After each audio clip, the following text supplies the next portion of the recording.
अभी तक आपने हमारे चैनल को सब्सक्राइब नहीं किया है तो सब्सक्राइब नमस्कार करें। प्रिय विद्यार्थियों। कक्षा 10 का एक और पाठ जृंबस्व सिंह है दंतांशत है गणिशीय। यह पाठ मित्रों हमारे संस्कृत साहित्य के प्रसिद्ध रचनाकार महाकवि कालिदास द्वारा रचित अभिज्ञान शाकुंतलम से लिया गया है। अभिज्ञान शाकुंतलम का जो सप्तम अंक है वहां से पाठ को प्रस्तुत किया गया है। कालिदास की रचनाओं के बारे में अभिज्ञान शाकुंतलम जो कि महानतम नाटक संस्कृत साहित्य का है उसके बारे में और इस पाठ के बारे में किस प्रकार से पुरुवंश का बालक भरत जो है सिंह के दांत गिनता है उसको मैं आपको वीडियो के माध्यम से प्रस्तुत कर रहा हूं। प्रिय विद्यार्थियों, कालिदास के बारे में कहा जाता है कि जो एक एक कवि थे वे केवल एक ही प्रकार की रचनाओं में समर्थ थे, लेकिन कालिदास जो है वो तीनों प्रकार की रचना करने में समर्थ थे। अपने समय के सबसे महान कवि हुए थे महाकवि कालिदास।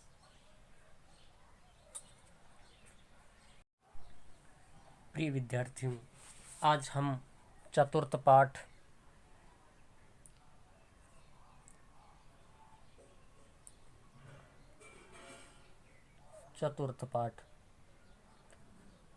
जो कि कालिदास द्वारा रचित है अभिज्ञान शाकुंतलम उससे लिया गया है। तो चौथा पाठ हमारा जृंबस्व सिंह दंतांशते गणयिष्ये।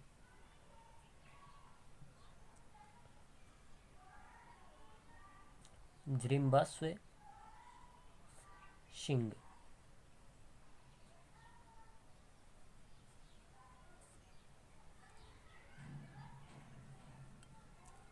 दंतांशते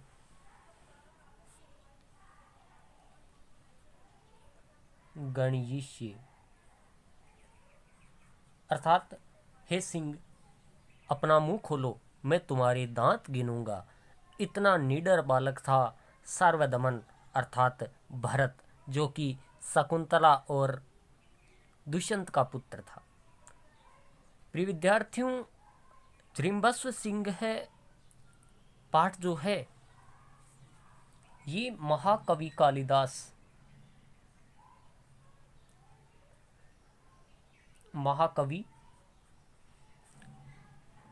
कालिदास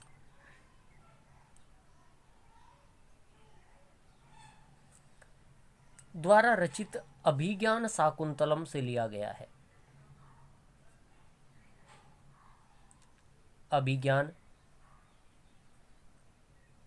शाकुंतलम, अभिज्ञान शाकुंतलम भी 7वें अंक से हमारा पाठ लिया गया है। प्रिय विद्यार्थियों, आपको पता है कि जब कालिदास का विवाह हुआ उससे पूर्व ये अज्ञानी व्यक्ति था और जब विवाह हुआ तो पत्नी विद्योत्तमा ने इसको घर से निकाल दिया।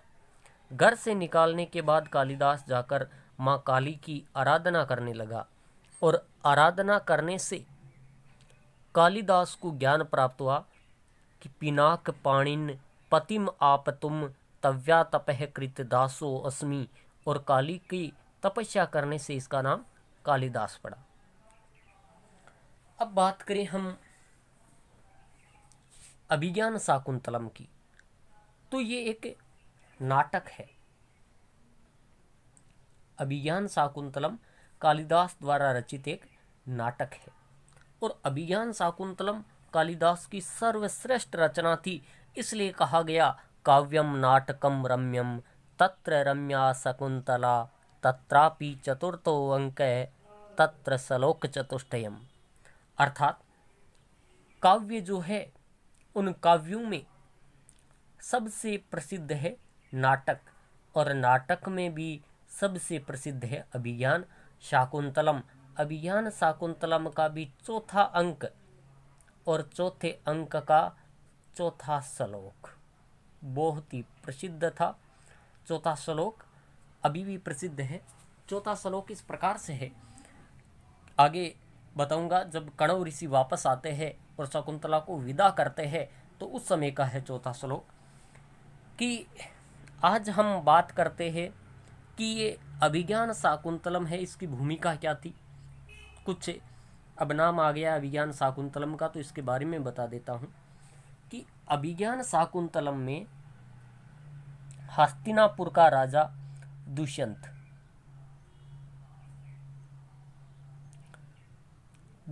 है, वह अपने मित्र के साथ शिकार खेलने जाता है और इस का वंश था पुरुवंश। आपको आगे दिक्कत नहीं हो इसलिए वंश भी बता देता हूँ। पुरुवंश का था और ये अपने मित्र माधव्य के साथ, मित्र था इनका जिनको विदूषक भी कहा जाता है, माधव्य या माधव्य, इसके साथ ये वन में जाता है शिकार खेलने। और शिकार खेलते खेलते ये प्यासा हो जाता है और एक मृग के पीछे दौड़ता है और मृग के पीछे दौड़ते दौड़ते ये पहुंच जाता है कणव ऋषि के आश्रम में।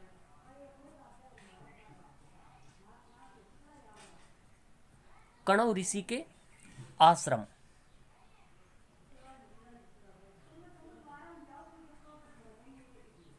कणव ऋषि के आश्रम पहुंचता है।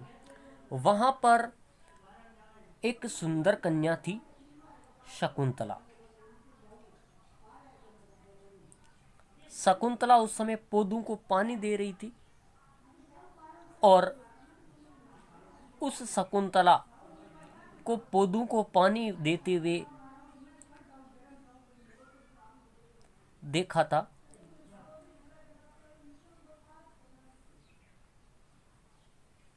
दुष्यंत ने। और दुष्यंत को देखा शकुंतला ने, शकुंतला को दुष्यंत ने, इसको इसने, इसको इसने, और दोनों को देखने से ही इन दोनों में प्रेम स्थापित हो गया। प्रेम स्थापित हो गया। अब शकुंतला है, इसके बारे में बता देता हूं कि शकुंतला जो है वो विश्वामित्र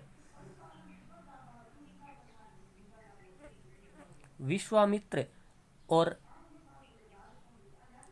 मेनका की पुत्री थी।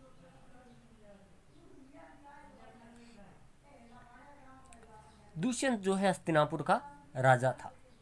इन दोनों में प्रेम संबंध स्थापित हो गया। मेनका वापस स्वर्ग लोक चली गई तो इसको इसके पिता ने कणव ऋषि को पालन पोषण करने के लिए सौंप दिया था। अब इतने में दुष्यंत के हस्तिनापुर से एक संदेश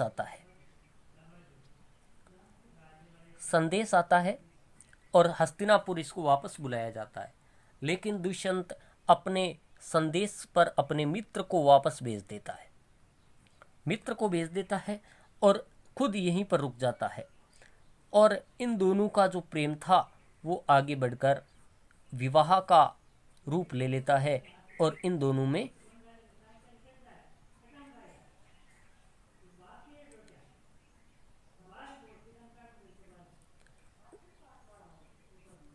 विवाह हो जाता है। अब दोनों विवाह कर लेते हैं और विवाह जो वर्तमान की लव मैरिज होती है, अर्थात गंधर्व विवाह जिसको लव मैरिज कहते हैं, गंधर्व विवाह दोनों कर लिया था। अब कुछ दिन तक दुष्यंत यहाँ रुका और अपने राज्य वापस लौटने के लिए कहा तो उसने एक शकुंतला को अंगूठी दे दी थी और उन्होंने एक अंगूठी दे दी शकुंतला को जिस पर कुछ नाम लिखा हुआ था और कहा कि हे प्रिय, इस पर जितने ना अक्षर है उतने महीनों में मैं तेरे को लेने आ जाऊंगा। अब ये बैठी बैठी इस अंगूठी को देख रही थी कि बाहर द्वार पर दुर्वासा ऋषि आ गए और दुर्वासा ऋषि आकर इससे द्वार खोलने के लिए कहने लगे। लेकिन ये इतने ख्यालों में खोई हुई थी कि इसने दुर्वासा ऋषि की ओर ध्यान भी नहीं दिया।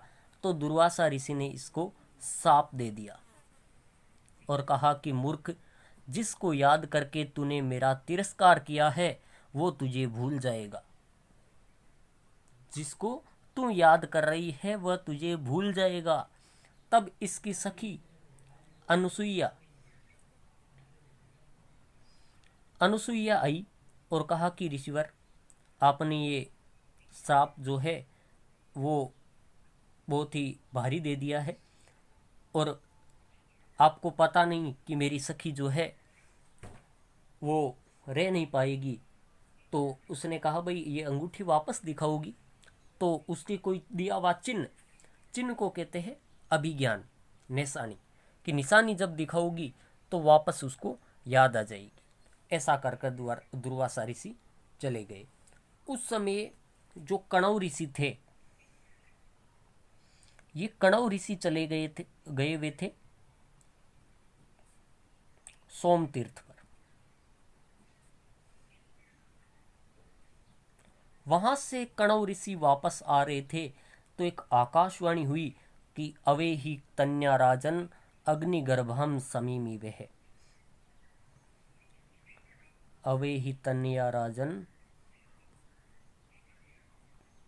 अग्निगर्भम समीमी वह, अर्थात हे राजन, जिस प्रकार समी वृक्ष की गर्भ में अग्नि रहती है उसी प्रकार से तुम्हारी कन्या भी गर्भवती है।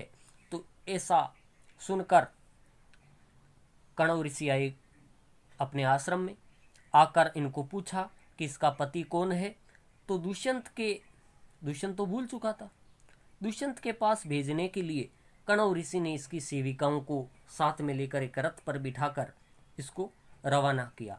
जब रवाना कर रहे थे तो मैंने कहा चौथा श्लोक क्या था कि जब रवाना कर रहे थे तो कणव ऋषि के कंठ जो है अवरुद्ध हो गए थे और उसी समय उन्होंने एक श्लोक लिखा था कि या सस्तद्यत शकुंतले हृदयं संस्पृष्टम उत्कंठया कंठास्तंभित वाष्पवर्तिते कलुषिस चिंता जडम दर्शनम वैकल्व्यम ममता वदित्रिशमिदम स्नेहादर्णयोग से पीड्यन्ते गृहिणे कथम नुतनिया विश्लेष दुखार्णवे।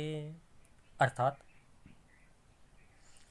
जो शकुंतला है वह पुत्री तो किसकी थी? विश्वामित्र और मेनका की। इन्होंने तो केवल इसका पालन पोषण किया था और ये ऋषि भी थे। तो अपनी खुद की पुत्री नहीं होकर और ऋषि होकर भी इसके कंठ अवरुद्ध हो गए अपनी पुत्री की विदाई के समय। तो एक पिता की पुत्री की विदाई पर क्या स्थिति होती है ये आप अंदाजा लगा सकते हैं। इस श्लोक के माध्यम से ये बात कही गई थी और ये शार्दुल विक्रतम छंद का होने के कारण बहुत ही प्रसिद्ध था। इसलिए कहा गया कि काव्येषु नाटकम रम्यम तत्र रम्या शकुंतला तत्रापि श्लोक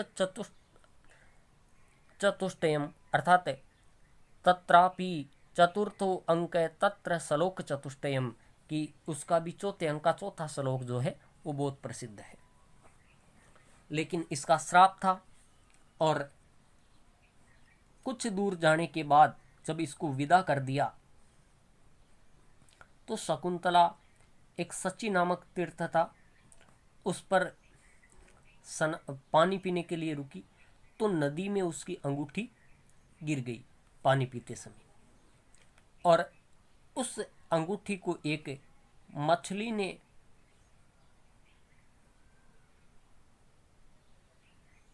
खा लिया था, मत्स्य मछली, और उस मछली को एक मछुआरे ने पकड़ लिया। अब ये गई जाकर दुष्यंत से कहा कि I am Shakuntala your wife. उसने मना कर दिया, भाई मेरी कोई पत्नी नहीं है, कैसे मान लूँ तेरे को। क्योंकि उसको दुर्वासा ऋषि के श्राप के कारण उसको याद नहीं आ रहा था। तब शकुंतला जो है वहां से बाहर आ गई, रोने लगी और उसको उठाकर उसकी माँ जो मेनका है, वो मेनका अप्सरा थी, उसको उठाकर मारीची ऋषि के आश्रम में छोड़ देती है। मारीची ऋषि के आश्रम में छोड़ देती है। उधर जब इस मछुआरे ने मछली को काटा तो उसमें से अंगूठी निकली, जिसको लाकर उसने राजा दुष्यंत को दे दी। राजा को अंगूठी देखते ही शकुंतला की याद आई और वो व्याकुल हो गया, रोने लगा।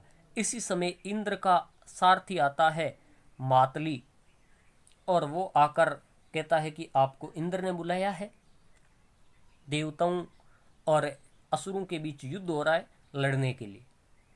देखो इनविटेशन भी कैसा, युद्ध का, हाँ जीमने का नहीं, युद्ध का इनविटेशन, युद्ध का इनविटेशन मिला था।